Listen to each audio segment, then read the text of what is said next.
आपण पंढरीच्या पांडुरंगाचं दर्शन घ्यायला गेल्यानंतर बघा आणि निरीक्षण करा की पांडुरंगाच्या डोक्यावर शिवलिंग आहे आणि हे शिवलिंग का बरं धारण केले भगवान परमात्म्यानं, त्याचं एक रहस्य आपण या व्हिडिओमध्ये जाणून घेणार आहोत. नमस्कार, मी धन्यश्री आणि तुमचं माझ्या चॅनलमध्ये खूप खूप स्वागत करते. भगवंत रुक्मिणीच्या शोधात दिंडीरवनात आले आणि तिथे येऊन पुंडलिकाच्या विनंतीवरून विठेवरती उभे राहिले.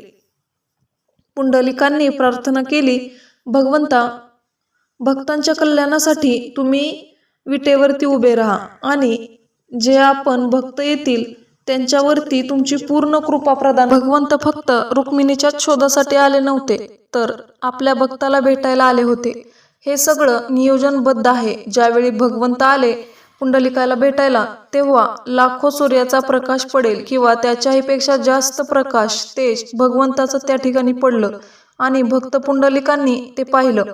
पुंडलिक त्यावेळी आपल्या आईवडिलांची सेवा करीत होते. माझी सेवा होईपर्यंत या विटेवरती उभे राहा असं म्हणून त्यांनी भगवंतांकडे वीट सरकावली आणि ही बातमी देवदेवतांना सुद्धा कळाली की भगवंत पंढरपुरी राहत आहेत आणि त्यांची कृपा प्रदान करीत आहेत. विशेष म्हणजे आषाढी कार्तिकी एकादशीला लाखो भक्तांचा मेळा इथे भरतो. त्यावेळी विशेषतः शिवजी, ज्यांना श्रीमद भागवतामध्ये म्हटले वैष्णवामध्ये महान वैष्णव हे शिवजी आहेत, त्यांना ही बातमी कळाल्यानंतर ते आपल्या संपूर्ण परिवारासह पंढरपूरला निघाले आणि तेच पहिले वारकरी आहेत. त्यांच्यासोबत श्री गणेश, कार्तिकेय आणि माता पार्वती आणि नंदी हे पाचही जण पंढरपूरच्या दिशेने निघाले. पंढरपूरला भयंकर गर्दी होती. पंढरपूरच्या आतमध्ये सुद्धा शिरता येत नव्हतं, इतकी लोक त्या ठिकाणी आली होती. कारण त्या ठिकाणी साक्षात भगवंत, या सृष्टीचा मालक, कृपा प्रदान करीत होते. त्यावेळी शिवजी आपल्या परिवारासह आले आणि पार्वती माता कंटाळ्या चालून चालून त्या गर्दीमधून. त्यावेळी पार्वती माता शंकरांना म्हणाल्या, देवा, मी पुढे जाऊ शकत नाही. आजही पुरावा सांगते, विठ्ठल मंदिराच्या पश्चिम दिशेला पद्मावती मातेचं मंदिर आहे. त्या ठिकाणी पार्वती माता बसून राहिल्या होत्या.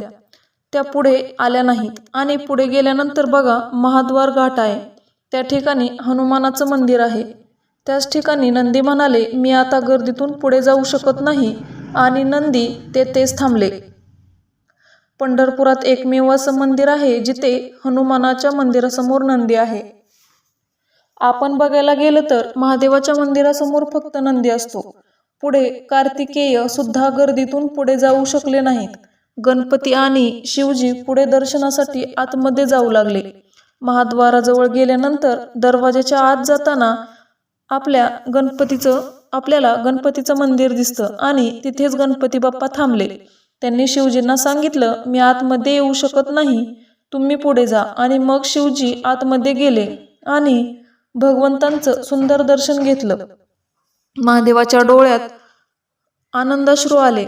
भगवंतांची स्तुती करू लागले आणि सगळं ऐकून आपल्या प्रेमळ भक्ताला जागा तरी द्यावी कुठं म्हणून भगवंतांनी शिवजींना आपल्या डोक्यावरती जागा दिली. म्हणून शिवजी भगवंतांच्या डोक्यावर आहेत, म्हणजेच हे शिवलिंग डोक्यावरती घेतलंय भगवंतांनी. या कार्यावरून भगवंत दाखवतात, जो भक्त माझ्याकडे येईल, जो माझी मनोभावे प्रामाणिक भक्ती करेल, त्यांना मी हा मान देईल.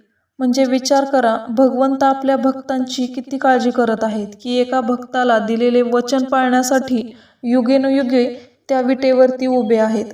रामकृष्ण हरी. आजचा व्हिडिओ कसा वाटला ते नक्की सांगा आणि चॅनलला सबस्क्राईब करायला विसरू नका. धन्यवाद.